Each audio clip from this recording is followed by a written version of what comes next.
dimanapun bumi yang mereka pijak, di situ harus mereka makmurkan dan mereka akan mengembangkan Islam. Contoh misalnya, sampai Islam itu ke Spanyol, ke Andalusia, padahal Nabi nggak pernah bilang, kamu akan menaklukkan Spanyol, enggak kan? Tapi berdiri peradaban Islam yang megah, lebih tua dari Ottoman. Dan masa kekuasaan umat Islam di sana lebih lama, 750 tahun. Ottoman sejak berdiri 1299 sampai 1922 atau 23 itu hanya 25 tahun. Tapi di Andalusia 750 tahun. Bagaimana Masjidil Haram, Masjid Nabawi dijaga oleh kekuasaan Islam terakhir, itu ada di Ottoman. Makanya relik-relik Islam peninggalan Nabi itu adanya di mana? Di Istanbul. Ada di Museum Topkapi. Nah, kemudian Masjidil Aqsa. Kalau antum ke sana itu banyak sekali peninggalan bekas sisa-sisa arsitektur Ottoman. Karena Sultan Ottoman ini sejak masa Sultan Salim I, ya, ayahnya Sultan Sulaiman Al-Qanuni yang sangat berjaya ya pada masanya, ditakuti di seluruh daratan Eropa. Bahkan Sultan Sulaiman Qanuni ini itu bisa menentukan siapa raja di Eropa ini yang bisa bertahta. Masya Allah. Berkuasa itu beliau. Saking berkuasanya. Jadi mengendalikan geopolitik Eropa. Masya Allah.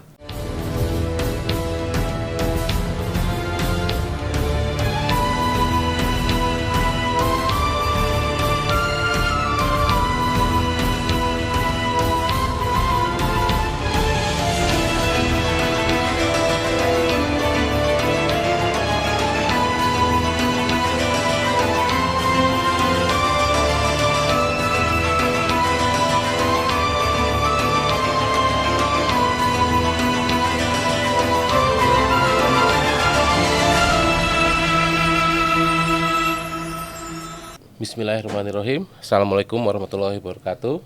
Merhaba. Waalaikumsalam warahmatullahi wabarakatuh. Merhaba para sahabat dan kawan-kawan sekalian. Jumpa kembali dengan podcast Usmani, program YPU Edukasi pada episode ke-6. Kali ini bersama saya Daulat Fajar Januar sebagai host kawan-kawan semua.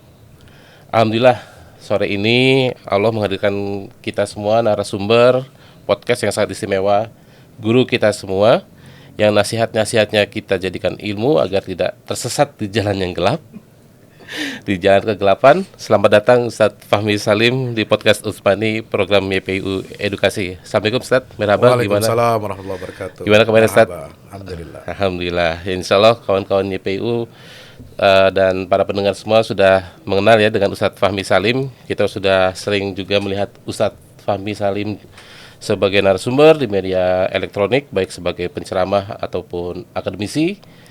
Tulisannya juga banyak kita jumpai di media-media online, dan buku-bukunya juga sudah banyak kita lihat yang terbit.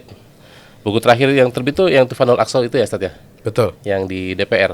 Yang di launching di MPR. Oh, di MPR ya, bulan Januari. Bulan Desember. Januari ya. Januari 2025, berarti belum lama ya. Ya. Okay. Akhir Januari. Berarti masih tentang fokus di Palestina ya Ustaz ya? Ya, fokus pembahasan tentang perang di Gaza. Ya. Masya Allah, mudah-mudahan bukunya menjadi jariah dan ilmu bagi kita semua Ustaz. Insya Allah, amin. Oke Ustaz, kita langsung ke pokok bahasan. Kita sekarang temanya benang merah peradaban Islam dari Madinah ke Istanbul Ustaz. Oh, menarik. Menarik Ustaz ya. Masya Allah, kan dari awal sampai terakhir ke khalifahan.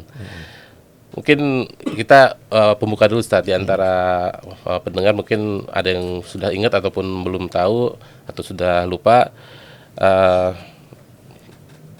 Pada saat Rasulullah ke Madinah itu, hijrah ke Madinah itu kan sebenarnya bukan hanya untuk berpindah tempat dakwah Ustaz ya, tapi ada misi yang lebih besar lagi Ustaz. Betul nggak Ustaz kayak gitu? Iya, tentu misi Nabi SAW hijrah ke Madinah itu adalah untuk menyelamatkan dakwah. Ya, perintah Allah agar pindah ke Madinah itu adalah dalam rangka tamkin, dalam rangka memberdayakan dan memberikan rasa aman dan nyaman bagi umat Islam ya, untuk bisa beribadah dengan bebas, bisa menegakkan syariat Allah Subhanahu wa taala dengan penuh kebebasan dan percaya diri. Sebab di Mekah itu kondisinya sangat terpuruk, ya. Diteror setiap waktu, diintimidasi, kemudian dikucilkan, ya, diboikot dan lain sebagainya. Bahkan dipersekusi sampai mereka merencanakan makar untuk membunuh Rasulullah SAW. Dan itu terjadi pada malam hijrahnya beliau. Nah, jadi peristiwa hijrah ini bukan peristiwa biasa. Dan semua nabi itu mengalami hijrah. Semua nabi mengalami hijrah. Qala inni muhajirun ila rabbi wa qala inni dhahibun ila rabbi sayahdin. Semua hijrah. Ketika mulai dari Nabi Nuh, ya, kemudian Nabi Hud, Nabi Soleh, kemudian Nabi Syuaib, Nabi Lut, Nabi Ibrahim, itu semua mereka hijrah dari kampung halamannya, ya. Mereka ingin menyebarkan Islam ini sehingga sampai ke lebih banyak orang, ya. Itulah tantangannya dalam berdakwah gitu. Nah, di Madinah ini unik, Mas, konstruksi sosialnya itu cukup majemuk, ya. Berbeda dengan Mekah, ya. Mekah itu lebih monolitik, ya, dikuasai oleh satu suku bangsa yang besar, yaitu suku Quraisy.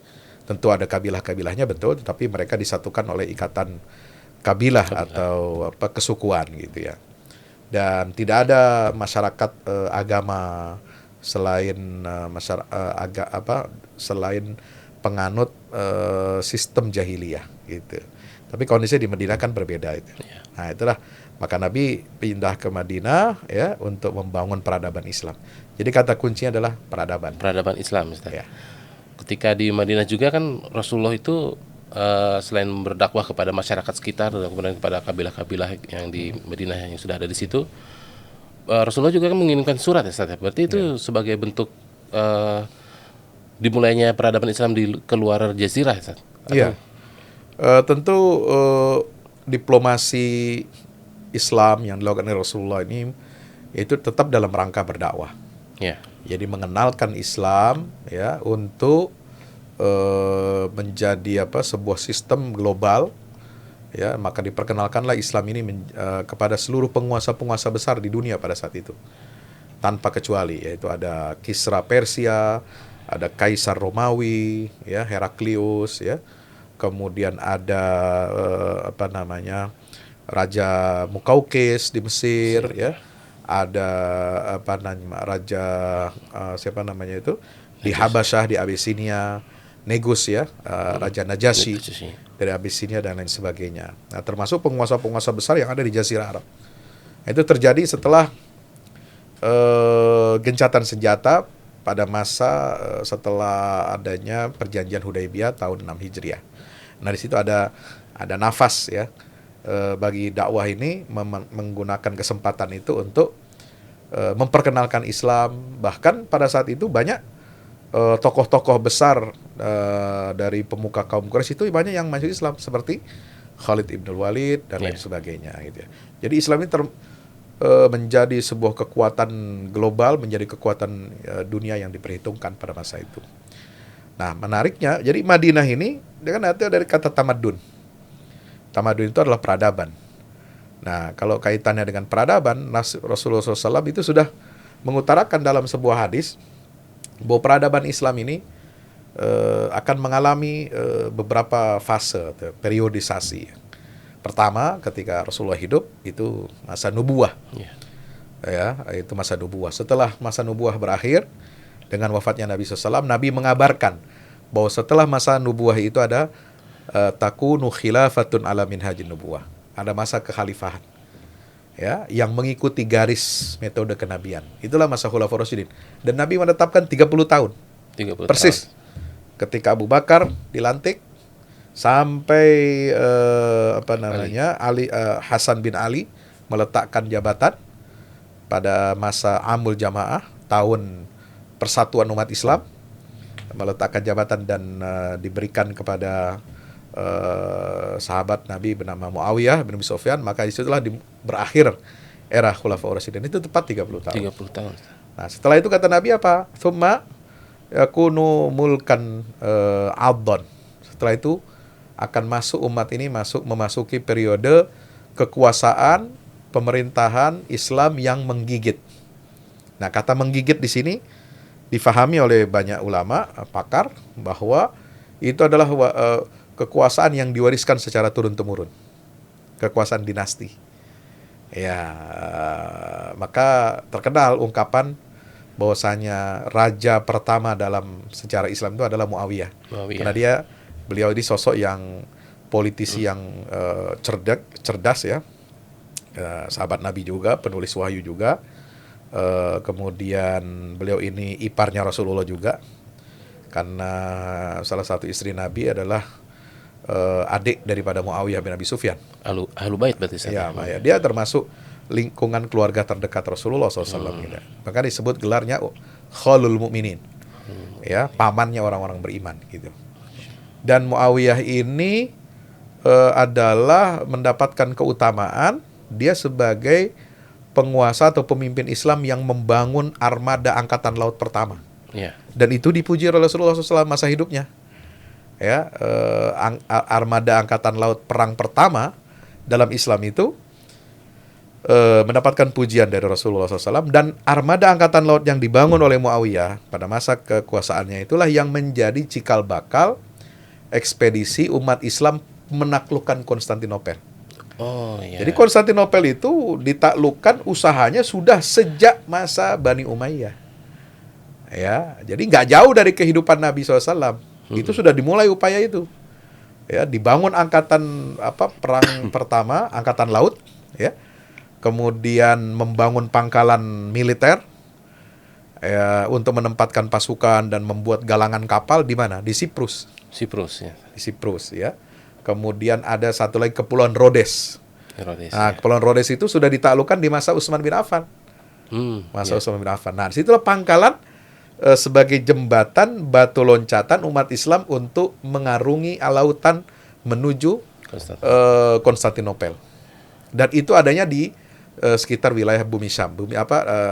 Syam ke atas itu lautannya setelah Palestina ya, lalu Syam Syria. Nah, di atasnya itu ada Siprus, ada Kepulauan Rhodes. Nah, kemudian baru masuk ke perairan yang mempertemukan antara benua Asia dan Eropa. Berarti visi misi untuk menaklukkan Konstantinopel itu ketika para sahabat mendengar hadis itu udah dibangun ratusan tahun sebelum benar-benar takluk ya, Ustaz. Betul. Jadi Nabi SAW ketika mengucapkan hadisnya yang populer bahwasanya kota Konstantinopel itu akan ditaklukkan oleh kalian umat Islam, sebaik-baik pemimpin adalah pemimpin yang menaklukkan kota itu, dan sebaik-baik pasukan adalah pasukan yang menaklukkan kota itu. Nah, itu diucapkan oleh Nabi kapan? Setelah Hudaybiyah. Setelah Hudaybiyah. Menurut catatan ulama setelah Hudaybiyah. Ya, kenapa? Karena disitulah mimpi-mimpi besar Rasulullah itu disampaikan kepada umat. Oh, iya. Bahkan sebelum itu ketika perang Ahzab, ya, perang Ahzab ini tahun 5. Iya. Ya, sebelum terjadi Hudaybiyah, kan ada perang Ahzab dulu. Iya. Perang Ahzab ini adalah perang besar yang menyerang Madinah. Ya, setelah perang Ahzab, Madinah tidak diserang lagi. Jadi umat Islam yang mengambil inisiatif perang. Nah, perang Ahzab itu perang terakhir di mana umat Islam itu bertahan. Nah, di situ Nabi sudah mengungkapkan mimpi besarnya. Ada bisyarah nubuwah dari Allah Subhanahu wa taala ketika memecahkan batu yang besar ya, yang bisa, kalau batu ini tidak disingkirkan atau tidak diangkat atau tidak dihancurkan, itu bisa menjadi jembatan bagi musuh untuk kaum Quraisy Mekah untuk masuk ke Madinah. Yeah. Maka kan riwayatnya masyhur itu, ya, dihancurkan oleh Nabi dengan linggisnya, ya, dengan besi yang beliau bawa, sebanyak 3 kali pukulan dan hancur. Pukulan yang pertama beliau bertakbir lalu mengatakan, aku melihat istana-istana putih yang ada di negeri Persia itu ditaklukkan, dan aku telah diberikan kunci-kuncinya oleh Allah. Masya Allah, ya.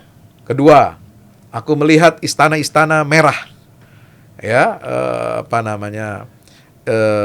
kekaisaran Romawi, ya, misalnya Romawi Timur, Bizantium, ditaklukkan oleh kalian, oleh Allah Subhanahu wa taala untuk kita, dan aku telah diberikan kunci-kuncinya. Yang ketiga, aku melihat benteng-benteng Yaman yang tinggi juga ditaklukkan oleh Allah untuk kita, dan aku telah menerima kunci-kuncinya. Nah, itu kan orang pada bingung kan? Dalam kondisi terdesak, kok bisa Nabi mengatakan begitu? Padahal, kata orang munafik aja, saking takutnya kita, itu kita mau buang hajat aja, nggak berani. Iya. Sampai nahan kebelet gitu. Iya. Gitu kan? Kok gimana Muhammad sampai berjanji begitu? Betul-betul gila kata orang munafik nih. Iya. Ya, bukan kata saya. Ini kan menggambarkan apa? Visi Rasulullah. Walaupun Islam di Madinah itu dalam keadaan terjepit, ya, dalam keadaan terkurung, tapi Nabi itu tidak kekurangan motivasi. Ya, menggerakkan umat ini untuk memiliki motivasi yang tinggi, semangat tinggi, cita-cita besar, ya, dan mengabarkan nubuat, ya, wahyu dari Allah bahwa kota-kota besar di dunia itu akan ditaklukkan. Kerajaan-kerajaan imperium besar dunia ini akan ditaklukkan. Nah, selesai perang Ahzab, selesai masalah dengan Yahudi, terjadi gencatan senjata dengan kaum musyrikin Mekah. Nabi kan mimpi diperintah Allah untuk umroh kan. Nah, umroh terhadang sampai di Mekah itu nggak bisa. Nah, lalu kemudian ditandatanganilah gencatan senjata itu selama 3 tahun kalau tidak salah, tapi sudah bubar kurang dari 2 tahun ya, karena ada pelanggaran. Nah, disitulah di masa setelah Hudaybiyah itu Nabi mengucapkan kata-kata itu. Jadi visi menaklukkan Konstantinopel itulah bagian dari visi peradaban Islam. Dan itu sudah diupayakan selama berabad-abad oleh penguasa-penguasa Muslim yang pernah berkuasa.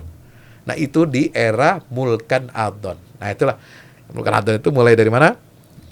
Bani Umayyah, kemudian berganti kepada Bani Abbasiyah, kemudian berganti kepada Saljuk, ya, kemudian Mamalik di Mesir, kemudian Ayyubiyah, kemudian sampai kepada Daulah Utsmaniyah. Begitu. Jadi peradaban Ottoman ini bagian dari apa yang disampaikan oleh Nabi SAW pertama dengan penaklukan kota Konstantinopel itu. Yang kedua, peradaban Ottoman ini termasuk dalam bagian Mulkan Adon yang disebut sebagai pewaris tahta kekuasaan Islam secara turun-temurun. Begitu. Berarti memang dari sejak zaman Rasulullah juga benang merah dari Madinah ke Konstantinopel itu sudah ada ya, Ustaz? Maksudnya posisi Konstantinopel itu untuk Islam itu penting sekali, Ustaz. Penting, karena itulah Kaisar Konstantinopel itu waktu itu yang masih hidup sejaman dengan Rasulullah, namanya Heraklius. Ya. Itu kan disurati oleh Nabi. Iya.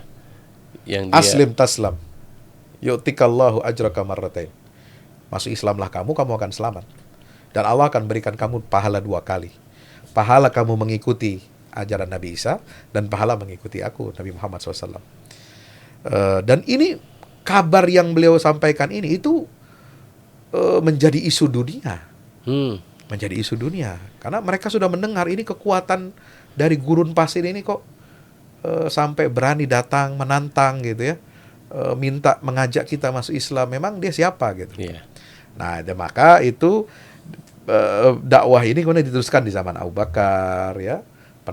Kemudian di zaman Utsman bin Affan, Umar bin Khattab menaklukkan Persia, lalu kemudian sisa-sisa negara-negara satelit Romawi yang ada di negeri Syam, di Jazirah Arab itu ditaklukkan oleh kaum muslimin gitu. Menarik, Ustaz. Artinya ketika Muawiyah untuk melakukan ekspedisi itu memang mungkin kondisinya pada saat itu para sahabat Rasulullah itu termotivasi banget saat setelah dijelaskan. Karena mereka menyadari, mengikuti langsung, mendengarkan langsung ya ucapan atau yang lebih tepatnya itu dikatakan sebagai janji baginda Rasulullah SAW. Nah, mereka kan tidak mikir ini janji ini kapan bisa ditepati. Yang penting mereka berusaha. Ikhtiarnya dikencengin. Dan mereka anggarkan itu. Jadi kalau dalam politik negara itu dianggarkan untuk mewujudkan janji Rasulullah ini dianggarin. Jadi jangan kayak kita sekarang. Ya, anggarannya cuma ngurusin makan gizi gratis. Ya, kalau ini dia anggarannya itu global. Ya. Nah, itu yang ditangkap oleh negara-negara besar dunia. Amerika punya anggaran bukan cuma ngurusin rakyatnya, tapi ngurusin dunia luar. Nah, itulah yang disebut dengan penguasa dunia. Ya. Dia tidak hanya memikirkan nasib rakyatnya yang di dalam, tetapi juga bagaimana umat manusia ini juga dipikirkan. Kenapa? Karena dakwah Islam itu adalah dakwah yang global. Rahmatan lil alamin. Gitu. Artinya ketika di zaman Rasulullah sendiri sebenarnya politik untuk menyebarkan peradaban Islam itu penting ya. Maksudnya berdampingan ya, politik dengan syariat itu. Iya, dan itu bagian dari apa? Mandat ilahi. Ini yang dirasakan oleh para sahabat Nabi. Itulah mandat dari Allah dan Rasul diamanahkan kepada mereka untuk menyebarkan Islam ini ke seluruh penjuru dunia. Itu saja. Ya. Bukan untuk menaklukkan, bukan untuk menjajah, menjarah harta kekayaan negeri-negeri itu. Justru untuk tapi dibangun, dimakmurkan. Contoh, Mas. Madinah itu menjadi ibu kota dunia, ya. Itu kan sampai masa Utsman bin Affan. Madinah, ya. Nah, ya kan? Ali bin Abi Thalib pindah ke Kufah. Ya. Karena kekuasaan Islam semakin membesar. Ya. Bani Umayyah pindah ke Damaskus, negeri Syam. Karena ini wilayah perbatasan yang dinubuatkan oleh Nabi bahwa umat Islam akan menaklukkan Konstantinopel. Pintu masuk dari mana? Mau dari masuk Syam. ke Turki, yang paling dekat dari Asia dari mana? Dari negeri Syam. Dari Syam, ya. Ya, dari Palestina, dari Suriah gitu ya. Masuk ke perbatasan Turki, Anatolia baru sampai ke Konstantinopel. Gitu ya. Kemudian apa tadi yang ingin saya sampaikan, itu semua terangkai dengan apik gitu. Nah, para sahabat itu menyadari itu. Kenapa? Karena semua janji Rasulullah itu pasti terbukti. Yeah. Contoh, seorang sahabat namanya Adi bin Hatim. Dia menyaksikan dengan mata kepalanya ketika Rasulullah menjanjikan dia akan mendapatkan ghanimah dari kekaisaran jatuhnya kekaisaran Romawi dan Persia. Dia mendapatkan itu. Yeah. Ada Suraqah bin Malik, kata Nabi, ketika Suraqah bin kan ngejar-ngejar Nabi di waktu hijrah. Yeah. Nah, kembali ke hijrah tadi sebentar. Itu kan Nabi dikejar-kejar, dikasih sayembara, siapa yang nangkap Muhammad hidup atau mati dia akan diberikan 100 onta. Suraqah bin Malik ini kejar. Dia satu-satunya orang yang melihat Nabi, bayangannya Nabi dia dikejar. Sampai ketemu. Dan dia pencari jejak yang unggul. Pencari jejak unggul. Kemudian kudanya terjerembab, dia terpelanting jatuh. Kemudian Nabi ambil pedangnya, lalu diserahkan pedang itu ke dia. Sambil gemetar Suraqah ini. Lalu kemudian dia minta perlindungan, pengamanan. Ya silakan kamu kembali ke Madinah, ke Mekah. Dan sebelum dia balik badan, Nabi bilang apa? Suraqah, aku baru saja diberikan kabar. Ya, Jibril mengabarkan kepadaku bahwa engkau nanti akan memakai gelang dan baju kekaisaran Persia. Yeah. Dan itu terbukti. Umar sampai gemeter mendengarkan itu. Dicarinya Umar ini. Ya, Umar ketika ghanimah dari Persia itu dibawa ke Madinah, yang pertama dicari mana gelang Kisra Persia, mana bajunya, panggil Suraqah, suruh kemari. Suraqah datang, dia suruh pakai. Bangganya dia luar biasa. Itu kan, sahabat itu luar biasa, menyaksikan itu semua. Nggak main-main. Jadi kalau apa yang keluar dari mulut dari Nabi SAW pasti terbukti. Konstantinopel walaupun dia tidak langsung berproses selama 800 tahun, kurang lebih, itu pembuktian jelas itu dari Allah Subhanahu wa taala akan kebenaran sabda Rasul SAW. Sepanjang waktu itu, Ustaz, ratusan tahun, 6 abad lebih ya, Ustaz, dari zamannya Rasulullah sampai benar-benar Utsmani menaklukkan Konstantinopel itu, yang bisa kita ambil hikmahnya itu apa, Ustaz? Kan lama banget itu. Mungkin kalau orang zaman sekarang, lama banget nih, malas gitu kan untuk berproses itu. Karena kan harus menyiapkan, para sahabat pasti visinya jauh ya, Ustaz ya, jauh ke depan itu. Harus menyiapkan mungkin di sini belum, berarti harus menyiapkan plan-plannya banyak banget itu. Ya, mereka juga kan termotivasi dengan firman Allah, bukan hanya berita-berita penaklukan, tapi kan ada perintah dari Allah. Qul siru fil ard. Ya, fanzuru kaifa kana aqibatul mukadzibin. Berjalanlah kamu di atas muka bumi, lalu perhatikanlah apa akhir kesudahan orang-orang yang mendustakan risalah Allah. Wa qul i'malu fasayarallahu amalakum wa rasulul mu'minun. Bekerjalah dan Allah akan melihat hasil pekerjaan kalian itu bersama Rasul dan orang-orang beriman. Artinya apa? Orang mukmin ini pertama betul mereka mengejar mimpi-mimpi nubuah itu. Yang mimpi itu bisa kita katakan visioner. Tapi di sisi lain mereka juga tidak tenggelam dalam mimpi. Mereka bekerja, mereka berdakwah. Dimanapun bumi yang mereka pijak, di situ harus mereka makmurkan dan mereka akan mengembangkan Islam. Contoh misalnya, sampai Islam itu ke Spanyol, ke Andalusia. Padahal Nabi nggak pernah bilang, kamu akan menaklukkan Spanyol. Enggak kan? Tapi berdiri peradaban Islam yang megah, lebih tua dari Ottoman. Iya. Dan masa kekuasaan umat Islam di sana lebih lama, 750 tahun. Ottoman sejak berdiri 1299 sampai 1922 atau 23 itu hanya 600 berapa? 25 tahun. Tapi di Andalusia 750 tahun. Dan dia berdiri lebih awal. Satu zaman dengan masa Daulah Abbasiyah. Kenapa? Karena keturunan Umayyah itu kan dihabisi oleh Bani Abbasiyah. Bani Abbas yang membangun ke dinasti baru. Nah, mereka ada yang selamat dan lari ke Spanyol dan mendirikan peradaban di sana. Gitu. Nah, jadi Eropa Barat masuk Islam lebih dulu. Sebelum Eropa Timur, pusatnya Konstantinopel. Hadiah UTB belum dapat, hadiah bonus samping udah dapat. Bonusnya udah dapat duluan. Gitu. Jadi, nggak ada umat Islam itu berpangku tangan, diem aja, nggak ngapa-ngapain sampai nunggu mimpi itu terwujud. Iya, nggak cuma main medsos, ya, Nah, hebatnya sekarang, visi itulah yang kemudian dibangun oleh para khalifah, para raja, para sultan gitu. Ya, jadi kalau kita bicara peradaban Ottoman dengan Madinah jangan jelas kaitannya. Jadi peradaban Ottoman itu dinubuahkan oleh Rasulullah SAW, dibisyarahkan langsung oleh Rasulullah, dan nampaknya apa rahasianya?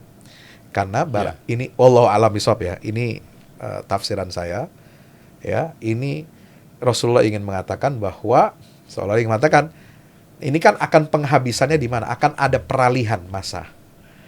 Nah, peralihan masa masuk ke periode 4 itulah yang disebut dengan Mulkan Jabriyan.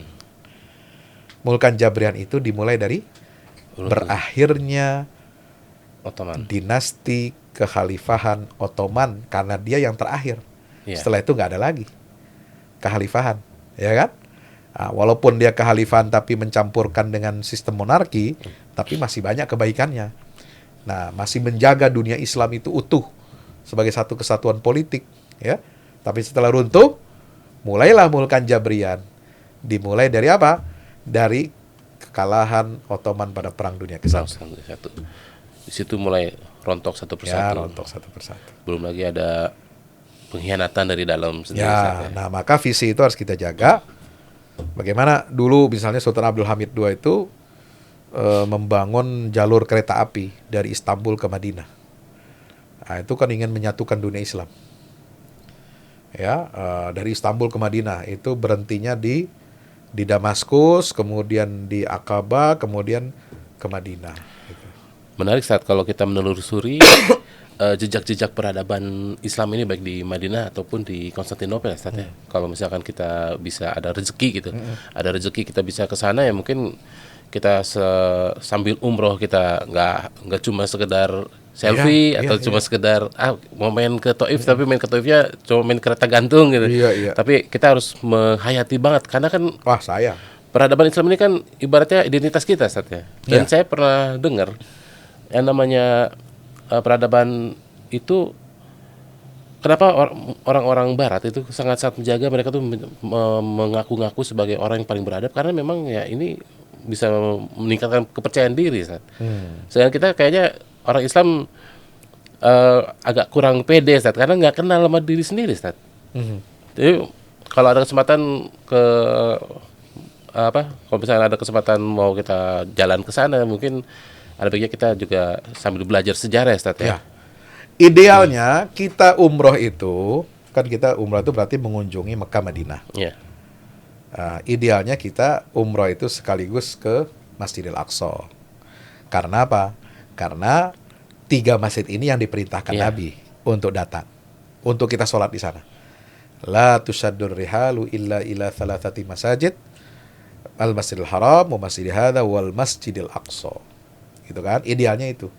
Tapi berhubung Masjidil Aqsa ini di bawah penjajahan Zionis, ya, sebagaimana dulu zaman Nabi, Masjidil Aqsa itu di bawah penjajahan bangsa Romawi, kan beliau juga nggak bisa datang ke Masjidil Aqsa kecuali dalam perjalanan Isra Mi'raj dan tidak menguasai secara politik, ekonomi dan militer.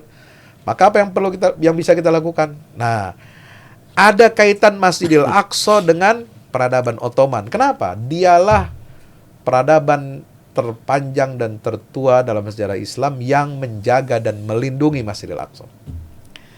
Dan dialah peradaban kekhalifan Islam yang menghadapi konspirasi global yang sangat berat ketika musuh-musuh Islam ingin menguasai Baitul Maqdis, terutama dari golongan Yahudi yang bermetamorfosa menjadi gerakan Zionisme internasional. Jadi kalau kita ingin mengambil benang merahnya, bagaimana Masjidil Haram, Masjid Nabawi dijaga oleh kekuasaan Islam terakhir, itu ada di Ottoman. Makanya relik-relik Islam peninggalan Nabi itu adanya di mana? Di Istanbul. Istanbul, ya. Ada di Museum Topkapi. Nah, kemudian Masjidil Aqsa, kalau antum ke sana itu banyak sekali peninggalan bekas sisa-sisa arsitektur Ottoman, karena Sultan Ottoman ini sejak masa Sultan Salim I, ya, ayahnya Sultan Sulaiman Al-Qanuni yang sangat berjaya, ya, pada masanya, ditakuti di seluruh daratan Eropa. Bahkan Sultan Sulaiman Al-Qanuni ini itu bisa menentukan siapa raja di Eropa ini yang bisa bertahta. Masya Allah. Berkuasa itu saking beliau. Berkuasanya. Jadi mengendalikan geopolitik Eropa. Masya Allah. Nah, kalau raja-raja di Eropa Timur atau Barat mau dilantik, mesti persetujuan dia dulu. Ya. Bahkan memanfaatkan perseteruan konflik antara Katolik dan Protestan. Protestan itu muncul di Jerman, dan itu pada masa Sultan Sulaiman Qanuni. Dan Sulaiman Qanuni menggunakan orang-orang Protestan yang tertindas di Eropa itu untuk menggebuk kekuatan Katolik Roma. Sekaligus melindungi kaum Protestan dari inkuisisi Katolik. Ya. Sampai begitu. Nah, Sultan Salim ini sejak masa itu sampai Sultan Ottoman terakhir itu memiliki gelar Khadimul Haramain wal Qudsis Syarif. Oh, 3 gelar. Pelayan 2 kota suci dan Masjidil Aqsa. Ya. Menarik, Ustaz, ya, untuk kita bahas. Dan tadi kembali mungkin ya, Mas, tentang masalah nubuah. Kan ada nubuah yang mengatakan Konstantinopel itu akan kembali ditaklukkan, Ustaz, di akhir zaman. Apa itu? Itu ada hadis yang mengatakan kalau Konstantinopel akan kembali ditaklukkan di akhir zaman. Yeah. Tapi tidak dengan peperangan, Ustaz. Dengan kalimat la ilaha illallah wallahu akbar. Itu artinya belum terjadi kan, Ustaz, untuk sekarang. Kalau kita melihat dari dan belajar dari para sahabat atau para orang-orang beriman terdahulu dalam upaya menaklukkan Konstantinopel ini, kira-kira apa, Ustaz, yang bisa disampaikan kepada generasi Islam baik di Indonesia ataupun di tempat lainnya untuk mengupayakan kalau kita tuh terlibat itu, Ustaz, dalam peran itu? Iya. Apa yang disampaikan oleh baginda Rasul, ya, berupa kabar-kabar nubuah tentang masa depan, itu meniscayakan bagi generasi muda Islam ini harus memiliki kekuatan ilmu, tentu saja yang pertama, kekuatan peradaban, sains, teknologi. Karena dulu ketika Sultan Mehmed II Al-Fatih gelarnya itu menaklukkan Konstantinopel, itu bukan hanya kekuatan militer yang bermain, tapi kekuatan ilmu, kekuatan sains, ya, kemudian ada kapitalisasi dan motivasi yang besar di seluruh penduduk Kesultanan Ottoman pada saat itu, ya, dan mengupayakan semua dukungan semua pihak, gitu. Maka ini kita harus jadikan cermin juga. Nah, terkait Konstantinopel nanti di akhir zaman, itu memang bisa terjadi jatuh kembali ya Konstantinopel, tapi kemudian bisa dikembalikan. Nah, itu hadis tentang akhir zaman. Nah, kalau yang Konstantinopel yang pertama itu sudah ditaklukkan, ya. Nah, yang menarik lagi, janji Rasulullah itu bahwa Roma itu akan ditaklukkan. Roma akan ditaklukkan. Iya, karena kan Abdullah bin Amr bin As pernah bertanya, ayul madinataini tuftahu awalan. Ya Rasulullah, dua kota ini mana yang lebih dahulu ditaklukkan? Jadi mereka sudah yakin betul. Dua itu akan ditaklukkan, cuma yang lebih dulu mana? Nabi mengatakan Al-Qustantiniyatu awalan. Konstantinopel dulu. Itu akan ditaklukkan, baru Roma. Roma ini kalau dalam peta sekarang tuh lokasinya di mana? Vatikan. Vatikan. Ya. Oh ya. Karena dua pusat kekristenan dunia. Oh, bukan ada teori yang mengatakan kalau Roma yang terdahulu yang menguasai Konstantinopel kan sebenarnya sekarang posisinya di Rusia, Ustaz. Ya, tapi saya tidak melihat itu ya. Tidak melihat itu. Karena mungkin Rusia sama-sama Ortodoks. Ortodoks itu kan Kristen Timur. Kristen Timur. Sama dengan Konstantinopel sebenarnya. Oh iya. Gitu.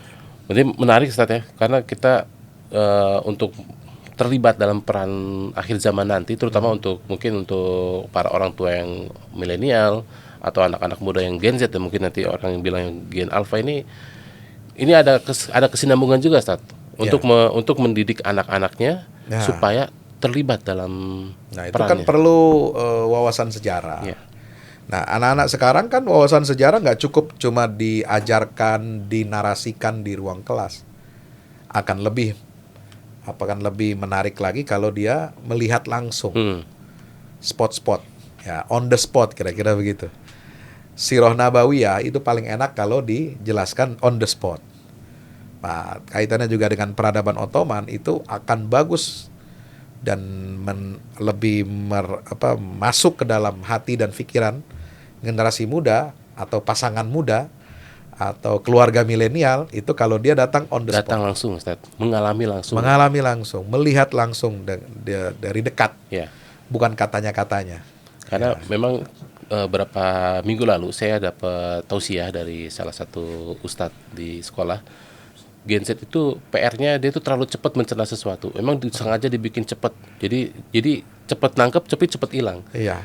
Makanya kenapa sekarang game-game itu online? Kan kalau zaman kita Nintendo nggak online, bisa pause sholat dulu. Kalau ini kan nggak bisa sholat tuh aku udah kalah. Iya. Artinya ini menarik, Ustaz ya. Untuk meningkatkan kapabilitas dan kompetensi Gen Z juga bukan hanya sekedar lewat layar, tapi juga bisa lewat pengalaman langsung, itu justru akan lebih mengena ke mereka. Iya, pengalaman langsung, living experience ya, pengalaman langsung yang hidup.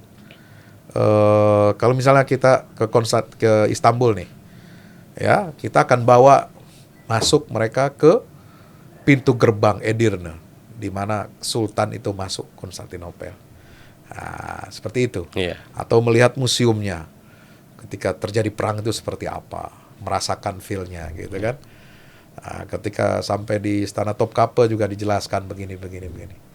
Nah, itu saya kira lebih asik gitu. Lebih asik, Ustaz. Apalagi kalau yang ngejelasin Ustaz Fahmi langsung gitu. Iya, insyaallah, mudah-mudahan. Ya, alhamdulillah kalau gitu, Ustaz.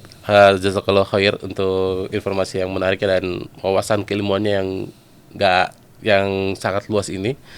Baik, rekan-rekan YPIU edukasi. Alhamdulillah berakhirlah sesi podcast Utsmani program YPIU Edukasi episode ke-6 bersama Ustaz Fahmi Salim, yang temanya tadi kita cari benang merah peradaban Islam dari Madinah sampai ke Istanbul. Ternyata sudah dibuatkan, Ustaz ya. Sudah sejak zaman Rasulullah, Konstantinopel itu akan menjadi pusat peradaban Islam. Sekali lagi terima kasih Ustaz Fahmi Salim. Jazakallahu khair. Insyaallah berjumpa lagi teman-teman YPIU di podcast berikutnya. Assalamualaikum warahmatullahi wabarakatuh. Waalaikumsalam warahmatullahi wabarakatuh. Ya.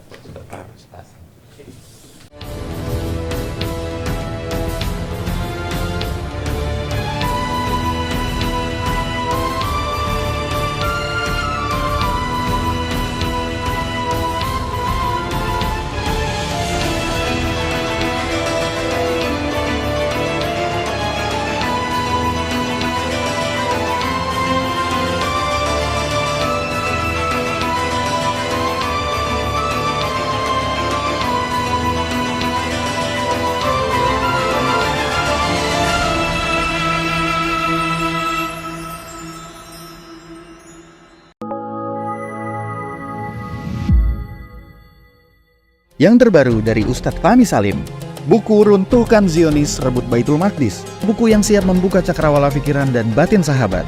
Sudah bisa dipesan sekarang juga.